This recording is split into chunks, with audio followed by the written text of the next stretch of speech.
So we lead off, we close this week out with, did you hold your standard for the week? Because either you did it or you didn't do it. Either you're on the bus or you're off the bus. It's an honest check-in. That's all it is. It's an honest check-in. Did you do what you said that you were going to do all this week? And that's where most leaders, they avoid this reckoning. They set new intentions, they move on, they pivot to a new goal, they bury their failures. Learn from your failures. That's what this is all about, because those patterns, they compound over time. This is how you develop this mindset of being a champion leader. This is what you have to do. You have to hold yourself accountable. You have to be willing to be honest with yourself and identify, what is my belief and my knowledge gap. Tell the truth, or at least do not lie. Build that mindset. Build that muscle memory in there, those thinking patterns. Because you've got to be able to name that one standard that you held this week. Either it slipped, or either you adjusted off the slip. What did you learn? Because most people, they only want to celebrate their wins. They silently bury their failures. Me personally, I want to learn from my failures.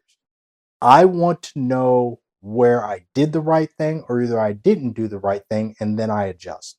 Because that's what champions do. They use the slip, they use their failure as data, because behavior is nothing more than data. We talked about this.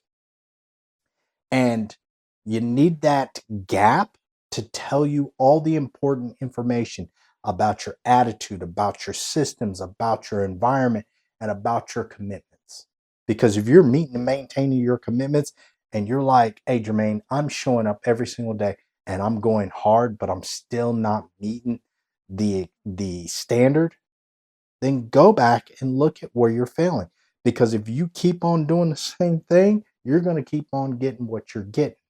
You've got to go back and you've got to look at your knowledge, and you got to take those baby steps, and you got to make those micro adjustments so that you start hitting your target center mass.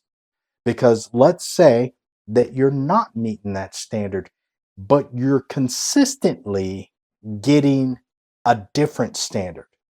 There's some reliability with that. That's information. Make a small tweak. And then if you start to move closer and closer and closer to center mass, that's where you need to do. So make the adjustment without drama, without excuses, and without negotiating the standard. Name that one standard that you held today, and name that one standard that slipped. Drop it in the comments today. And if you don't want that public awareness of what you did or either what you didn't do, contact me at my website. Go to my website, www.irbyethicalstrategies.com. Get my email. Shoot me an email. Send me a text message. Let's talk about it. Let's work about it together. And you know the deal. Follow me every Monday, Wednesday, and Friday, because we're talking about the knowledge on Monday. And then we're talking about the be and the do on Friday. We're talking about executing. I thank y'all for joining me this week, and I look forward to having another conversation about building that championship leadership mindset next week. Thank you.